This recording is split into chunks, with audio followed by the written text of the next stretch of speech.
Welcome to our YouTube channel. आज के session में अपन बात करेंगे 41 से क्वेश्चंस का सेशन स्टार्ट करेंगे। अपने नेक्स्ट क्लास में पढ़ा था 42 तक, लेकिन आज अपन वापस स्टार्ट कर देते हैं। 41 से स्टार्ट करेंगे। अपन टोटली क्वेश्चंस 800 प्लस क्वेश्चंस करेंगे एन क्लास के। सो स्टूडेंट, आप ज़्यादा से ज़्यादा मेरी क्लास को अपने दोस्तों तक पहुँचाइए। चलिए शुरू करते हैं। 41 question. The usual treatment for diabetes insipidus is the IM और SC injection of vasopressin tannate oil. The usual treatment है वेसोप्रेजिन का IM इंजेक्शन और subcutaneous injection. Nursing care related to the client receiving IM vasopressin tannate include. Nursing care क्या होगी? IM vasopressin की nursing care क्या होगी? Hold the vial under warm water for 10 से 15 minute and shake vigorously before driving medication into the syringe. क्या करना है? Vial को होल्ड करना है। कहाँ पे? अंडर वार्म वाटर में 10 से 15 मिनट में, और सिरिंज में डालने से पहले क्या करना है? वायल को शेक करना है वाइगोरसली। 42 क्वेश्चन है। Proper positioning for the client who is Bryant traction के लिए प्रॉपर पोजीशन कौन सी होगी? Both hip flexed at 90 degree angle with the knees extended and the buttocks elevated off the bed. Right answer A होगा। चलिए 43 question देखते हैं। The predominant purpose of the first Apgar score of a newborn. Predominant purpose क्या होगा first Apgar score का new born के? तो इसका राइट आंसर क्या होगा? इवाल्युएट द इन्फेंट्स वाइटल फंक्शंस को इवाल्युएट करना है अपन को। ऑप्शन ए में क्या है? Determine gross abnormal motor function nothing. Obtain a baseline for comparison with the infant's future adaptation to the. नहीं, ये भी राइट नहीं है। डी ऑप्शन क्या है? Determine the extent of congenital malformation. अब स्कोर से क्या वाइटल साइंस तो होती हैं, तो कौन सा राइट होगा अपना? C evaluate the infant's vital function. Option C right होगा। ऑप्शन सी राइट होगा। सी क्यों होगा? The purpose of the Apgar system is to evaluate the physical condition of the newborn at birth and to determine if there is an immediate need for resuscitation. Respiratory और cardiovascular heart rate से related vital science को collect किया जाता है अबगर score के द्वारा। Question है 44 में। Haemotympanum and otorrhoea are associated with which of the following head injury? Haemotympanum and otorrhoea are associated with which of the following head injury? कौन सी हेड इंजरी से हिमेटोटिम्पेनम एंड ओटोरिया देखने को मिलेगा? बेसिलर स्कल फ्रैक्चर से, subdural haematoma से, epidural haematoma से, frontal lobe fracture की वजह से। कौन सा राइट होगा? बेसिलर स्कल फ्रैक्चर से हिमेटोटिम्पेनम एंड ओटोरिया देखने को मिलेगा। Basilar fracture are fractures of the base of the skull. Basilar fracture क्या होता है? बेस होता है स्कल के बेस में फ्रैक्चर होना। Blood behind the ear drum. Blood कहाँ पे चला जाता है? ईयर ड्रम के पीछे। और cerebrospinal fluid leaking from the ear are indicative of dural laceration. Basilar skull fractures are the only type of these symptom. Basilar skull fracture only otorrhoea और हिमेटोटिम्पेनम किस में देखने को मिलता है? बेसिलर स्कल फ्रैक्चर में। ये कौन सी होती हैं? स्कल फ्रैक्चर कहाँ पे होती हैं? जो बेस होता है स्कल में, वहाँ पे फ्रैक्चर होना, और ईयर ड्रम के पीछे फ्लूइड का कलेक्ट होना, और ईयर से CSF का लीक होना इंडिकेट क्या करता है? ओटोरिया और हिमेटोमा की कंडीशन किस में देखने को मिलेगी? बेसिलर स्कल फ्रैक्चर में। राइट ऑप्शन होगा अपना ए। क्वेश्चन 45 में होगा। विच of the following risk factors associated with breast cancer would a nurse consider most significant in A clients history? Risk factor कौन सा है ब्रेस्ट कैंसर का मोस्ट? मेनार्की आफ्टर 13 ईयर, नल्लीपेराइटी होगा, या maternal family history of breast cancer, और early menopause. Risk factor कौन सा है ब्रेस्ट कैंसर का? फैमिली हिस्ट्री तो कलेक्ट करेंगे उसकी। Maternal family history of breast cancer का राइट आंसर क्या होगा? सी। राइट आंसर होगा सी। सी क्या होता है? रेशनल देखते हैं। A positive family history puts a woman at an increased risk of developing breast cancer. It is recommended that mammography screening began 5 years before the age at which an immediate female relative was diagnosed with breast cancer। मतलब family history है उसकी breast cancer की तो most risk रहेगी female को breast cancer होने का। 46 question है। A client returns for her 6 month prenatal checkup and the gained 10 lb in 2 months। The results of her physical. एक क्लाइंट है, रिटर्न्स आया 6 मंथ में, प्री नेटल चेकअप के लिए आया एंड उसका वेट गेन कितना हुआ 2 महीने में? 10 LB। मतलब 1 मंथ में कितना LB हो गया? 5th LB। ये कौन सी कंडीशन को इंडिकेट करता है? PIH को इंडिकेट करता है। The results of her physical examination are normal। How does the nurse interpret the effectiveness of the instruction about diet and weight control को कैसे इंस्ट्रक्ट करेंगे? C needs further nutrition instruction and reinforcement करेंगे उसको। C needs उसको ज़रूरत होती है further instruction and reinforcement की। Because of her excessive weight gain of 10 lb in 2 months, she needs re-evaluation of her eating habits and reinforcement of proper dietary habits for a pregnancy। A 2200 calories diet is recommended for the most pregnant women with a weight gain of 27 से 30 lb over the 9-month period।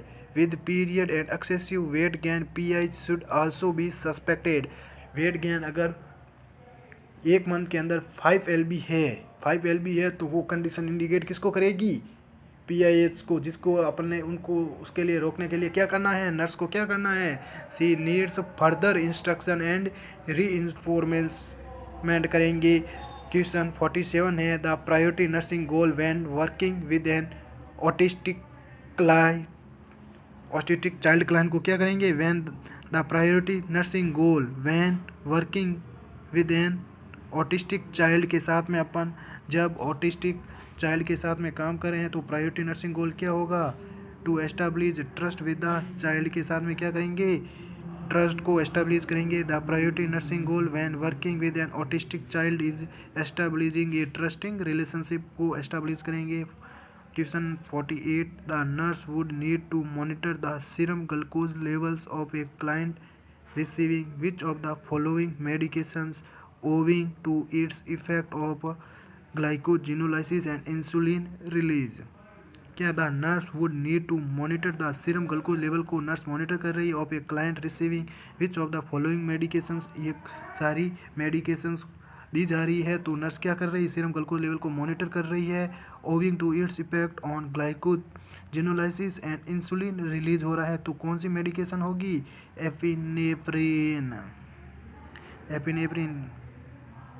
Epinephrine क्यों होगा? इसका rationale देखते हैं। Epinephrine increase serum glucose levels by increasing glycogenolysis and inhibiting insulin release. Prolonged use to end elevate serum lactate levels leading to metabolic acidosis, increase urinary catecholamines, false elevation of blood urea nitrogen and decreased coagulation time को decrease करता है। एक बार फिर से question को देखते हैं। The nurse would need to monitor the serum glucose levels of a client receiving which of the following medication. Serum glucose level को मॉनिटर कर रही है नर्स, कौन सी अपन मेडिकेशन दे रहे हैं तो नर्स क्या मॉनिटर करेगी? उसके सीरम ग्लूकोज लेवल को मॉनिटर करेगी। Owing to its effect on glycogenolysis and insulin release के लिए इफेक्टदार है, वो इफेक्टिव है या नहीं है उसके लिए नर्स क्या चेक कर रही है? सीरम ग्लूकोज लेवल को मॉनिटर कर रही है। कौन सी मेडिसिन देंगे? एपिनेफ्रिन देंगे तब वो नर्स मॉनिटर करती रहेगी। चलिए आगे देखते हैं। Question 49 when a client questions the nurse. जब एक क्लाइंट क्वेश्चंस करता है नर्स से to the purpose of exercise electrocardiogram, purpose of exercise electrocardiogram in the diagnosis of cardiovascular disorders the nurse should response should be based on the fact that, इसके लिए कौन सी होगी, ischemia can be diagnosed because exercise increase O2 consumption and demand. Right answer होगा अपना D, ischemia can be diagnosed because exercise increases, क्या करती है, O2 कंजप्शन एंड डिमांड। एक नर्स है, उससे क्लाइंट पूछ रहा है कि एक्सरसाइज इलेक्ट्रोकार्डियोग्राम पे कैसे इफेक्ट करेगी the diagnosis of cardiovascular disorders हुआ है, तो इलेक्ट्रोकार्डियोग्राम ECG के टाइम एक्सरसाइज क्यों इफेक्टिव होगी, क्योंकि ischemia can be diagnosed because exercise increase O2 consumption and demand. Exercise ECG और stress testing is designed to elevate the peripheral and myocardial needs O2 to evaluate the ability of the myocardium and coronary arteries to meet the additional demands, oxygen की additional demands होगी, ये exercise करेंगे तो oxygen की कमी होगी, इसीमिया की condition अगर होगी। क्वेश्चन 50 है the following medication were noted on review of the client's home medication profile, which of the medication would most likely potentiate for elevate serum digoxin level, कौन सी मेडिकेशन है जो सीरम पोटेशियम लेवल को, serum digoxin level को बढ़ाती है, कौन सी मेडिकेशन होगी, क्यूनिडीन। द फॉलोइंग मेडिकेशन, कौन सी मेडिकेशन है, were noted on review of the client's home medication profile, review कर रही है, which of the medication would most likely potentiate और एलिवेट सीरम डिजॉक्सिन लेवल को बढ़ाती है, कौन सी मेडिसिन है, क्यूनिडीन है, पोटेशियम क्लोराइड नहीं है, थायराइड एजेंट्स नहीं है, थियोफाइलिन नहीं है। पोटेशियम क्लोराइड हाइपोकैलेमिया के लिए किया जाता है, potassium chloride hypokalaemia can cause digoxin toxicity, administer of KCl would prevent this. Hypokalaemia होता है तो KCl देंगे, और हाइपोकैलेमिया क्यों होगा, डिजॉक्सिन की टॉक्सिसिटी है, तो हाइपोकैलेमिया है, डिजॉक्सिन की टॉक्सिसिटी क्या कहलाएगी, हाइपोकैलेमिया, और उसको ट्रीट करने के लिए KCl देंगे, पोटेशियम क्लोराइड। और thyroid agents decrease digoxin levels नहीं, और quinidine increase digoxin level dramatically बढ़ाती हैं। Theophylline is noted to effect on digoxin levels, theophylline कोई भी इफेक्ट नहीं करता है डिजॉक्सिन के लेवल्स पर। क्वेश्चन 51 है which of the following statement relevant to a suicidal client is correct, very very important question, 5 star आप इसको रेटिंग देंगे। Which of the following statement relevant to a suicidal client is correct, जो कौन सा statement right होगा जो suicidal client से relate करता है। साइकेट्रिक का क्वेश्चन है तो इसका आंसर आप गैस कीजिए। The more specific a client's plan the more likely he or she is to attempt suicide, very very important, right answer यही होगा, the more specific a client's plan the more likely he or she is to attempt suicide. The more specific क्या होगा, एक clients है जो plan क्या बना रहा है, सुसाइड का, मोर likely he or she is attempt to suicide का अटेम्प्ट करने के लिए प्लान बना रहा है, ये राइट आंसर होगा ए। क्यों होगा, this is a high risk factor of potential suicide. Question 52 होगा when assessing A child with diabetes insipidus the nurse would be aware of the cardinal signs of, when assessing a child with diabetes insipidus को एक nurse है assess कर रही है diabetes के child को, nurse assess कर रही है, डायबिटीज इंसिपिडस हुआ है चाइल्ड को, उसको असेस कर रही है। The nurse should be aware of the cardinal signs, क्या होंगे, डायबिटीज इंसिपिडस के, anaemia and vomiting, polyuria and polydipsia, very very important, क्या होगा, पॉलीयूरिया और पॉलीडिप्सिया, यूरिन आउटपुट बढ़ेगा। Polyuria and polydipsia are the cardinal signs of diabetes insipidus, very very important, 5 star, 5 star आप इसको rating देना। Question 100 to 100% आएगा। आगे देखते हैं पॉलीयूरिया एंड पॉलीडिप्सिया, इसका राइट आंसर होगा बी होगा राइट आंसर इसका। Cardinal signs of diabetes insipidus, polyuria and polydipsia. Question 53, the physician orders fluoxetine for a depressed client को फ्लोएक्सेटिन दी जा रही है। Which of the following should the nurse remember about fluoxetine. Fluoxetine क्या करती है? Because fluoxetine is a tricyclic anti depressant, it may precipitate a hypertensive crisis. The therapeutic effect of the drug occurs 2 to 4 weeks after treatment is begun. Right answer होगा B. The therapeutic effect होगा fluoxetine का 2 से 4 week में। Fluoxetine anti depressant नहीं होती हैं, ये atypical anti depressant होती हैं। This statement is true, B statement true होगा। थेराप्यूटिक ड्रग लेवल होता है 2 से 4 weeks after treatment is begun. Fluoxetine दी जा रही है, very very important. 5 star rating question आ सकता है। Question 54, a child sustains a supra condylar fracture of the femur.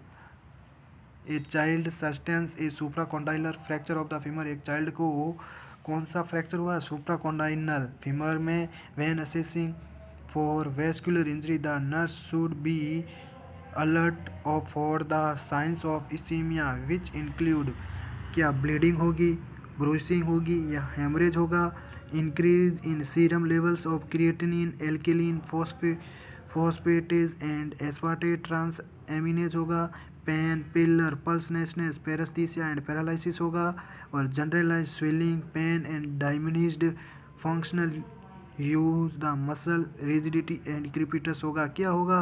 कॉन्डाइनल fracture of the femur है तो उसको इसीमिया की कंडीशन आ रही है, तो क्या इंक्लूड होगा? पेन होगा, पिलरनेसनेस की कंडीशन होगी, पल्सलेसनेस की कंडीशन होगी, पेरेस्थीसियस एंड पैरालिसिस। 5PS की कंडीशन होगी, 5PS या 6PS की कंडीशन, पी की कंडीशन देखने को मिलती हैं। Pain, pallor, pulselessness, paresthesia and paralysis. Option C right होगा, very very important. 5 star rating. चलिए आगे देखते हैं। Classic signs of ischemia related to vascular injury secondary to long bone fracture include the 5PS, pain, pallor, pulselessness, paresthesia and paralysis. Right answer अपना C होगा। Question 55 है, एक client with a diagnosis of C4 injury, very very very important. 100 to 100% exam में देखने को मिलेगा आपको। एक क्लाइंट है जिसको डायग्नोस हुआ है C4 इंजरी का, has sustained and it's ready for discharge कर रही हैं because this client is at risk of autonomic dysreflexia, की रिस्क होगी कंडीशन को ऑटोनोमिक डिसरिफ्लेक्सिया। T4 में इंजरी होने की वजह से होता है autonomic dysreflexia. He and his family should be instructed to assess for and report. क्या होगा? डिजीनेस एंड टेकिफीनिया होगा क्या? नथिंग। सर्कमोरल पेलर एंड लाइटनेसनेस नहीं। Headache and facial flushing, pallor and itching of the face and neck, headache and facial flushing. Right answer अपना C होगा। C क्यों होगा? Autonomic dysreflexia is a uninhibited and exaggerated reflex of the autonomic nervous system to stimulation which results in vasoconstriction and elevate blood pressure को बढ़ाता है। C4 में injury हुई है तो कौन सी कंडीशन अकर हो सकती है? ऑटोनोमिक डिसरिफ्लेक्सिया की कंडीशन हो सकती है। रिस्क रहेगी। He and his family should be instructed to assess for and report, मतलब उसकी फैमिली को और उसको क्या ध्यान में रखना है? हेडेक एंड फेशियल फ्लशिंग को ध्यान में रखना है। अगर ये कंडीशन है तो रिपोर्ट करना है फिजिशियन को। Headache and facial flushing. Question 50, अब की बार ऑटोनोमिक डिसरिफ्लेक्सिया से 100 to 100% क्वेश्चन आएगा एग्जाम में। क्वेश्चन 56 है, एक client with emphysema is placed on diuretic therapy पे दिया जा रहा है। एक क्लाइंट है एम्फाइसीमा को कहाँ पे डायूरेटिक्स दिया जा रहा है in order to avoid potassium depletion, avoid करना पोटेशियम डिप्लेशन को as a side effect of the drug therapy. Which of the following food should be included in this client? Calorie, potatoes, tomatoes, liver. कौन सा right answer होगा? B, potatoes. B answer अपना right होगा, potatoes. Potatoes are high in potassium. मतलब emphysema है, एक patient को diabetes दे रहा है, तो पोटेशियम डिप्लेशन को अवॉइड करना है, मतलब पोटेशियम को अपन को अवॉइड करना है एक, क्योंकि एक डायबिटीज का साइड इफेक्ट होता है पोटेशियम का। तो कौन से फूड में पोटेशियम ज़्यादा है उसको अपन को अवॉइड करना है? कैलोरी में ज़्यादा है, या पोटैटोज में, या टमाटोज में, या लिवर में? तो पोटैटोज में क्या है? Potatoes are high in potassium. Calorie is high in sodium. Calorie में क्या है? सोडियम हाई रहेगा। Tomatoes are high in sodium. Tomatoes में हाई रहेगा sodium. Liver is high of iron बोल सकते हैं। और अपन ये भी बोल सकते हैं कि सोडियम भी इसके अंदर इंक्रीज रहेगा। तो सोडियम को अवॉइड नहीं करके पोटेशियम को अवॉइड करते हैं। क्वेश्चन 57 है, which of the following signs and symptoms indicate a tension pneumothorax are as compared to an open pneumothorax? Which of the following signs and symptoms indicate a tension pneumothorax को indicate करता है as compared to an open pneumothorax? Ventilation, perfusion, mismatch, hypoxemia and respiratory acidosis, mediastinal tissue and organ shifting, decrease tidal volume and tachypnea. Tension pneumothorax की वजह से क्या होगा? Mediastinal tissue and organ shift हो जाएगा, एक साइड में हो जाएगा। राइट आंसर होगा C, mediastinal tissue and organ shifting tension pneumothorax as compare to open pneumothorax.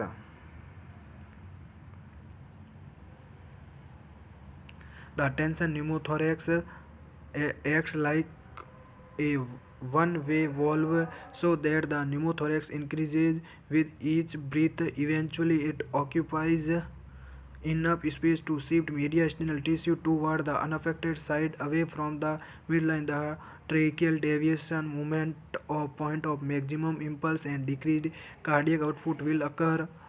The other three options will occur in both type of pneumothorax, दोनों में देखने को मिल जाते हैं। बाकी तीनों ऑप्शंस दोनों न्यूमोथोरैक्स में देखने को मिलता है। ऑप्शन कौन सा? वेंटिलेशन, परफ्यूजन, मिसमैच न्यूमोथोरैक्स में भी ओपन न्यूमोथोरैक्स में भी देखने को मिलेगा, और टेंशन न्यूमोथोरैक्स में भी देखने को मिलेगा। Hypoxia and respiratory acidosis tension pneumothorax में और ओपन न्यूमोथोरैक्स में दोनों बहुत में कॉमन देखने को मिलेगा। और डिक्रीज टाइडल वॉल्यूम एंड टेकिपेनिया बहुत कंडीशन में देखने को मिलेगा।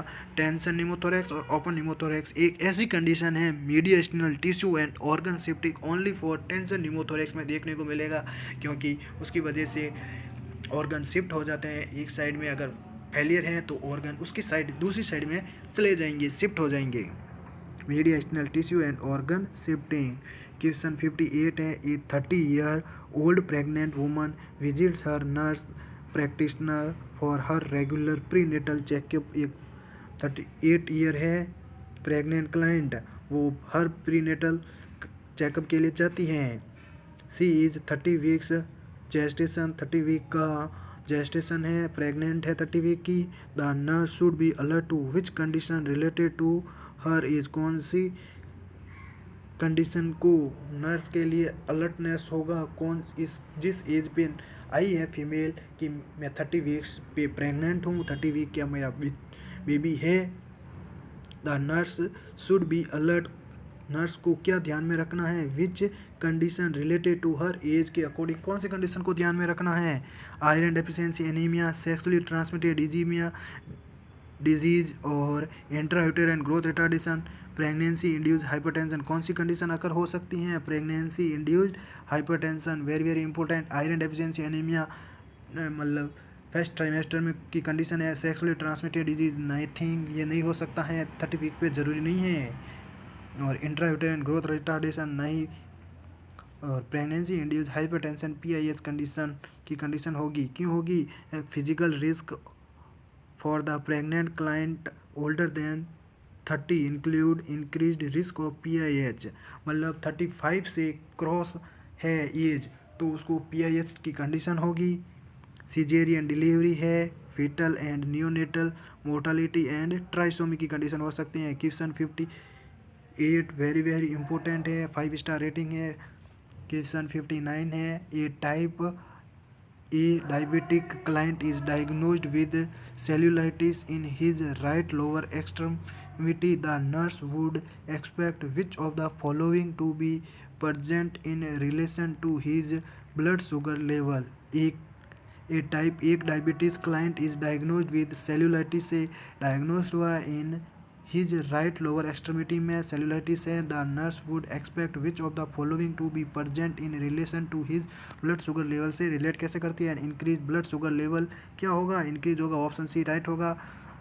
Hyperglycaemia occurs because glucose is produced as the body respond to the stress and illness of cellulitis को अकर करता है hyperglycaemia and increase blood sugar level.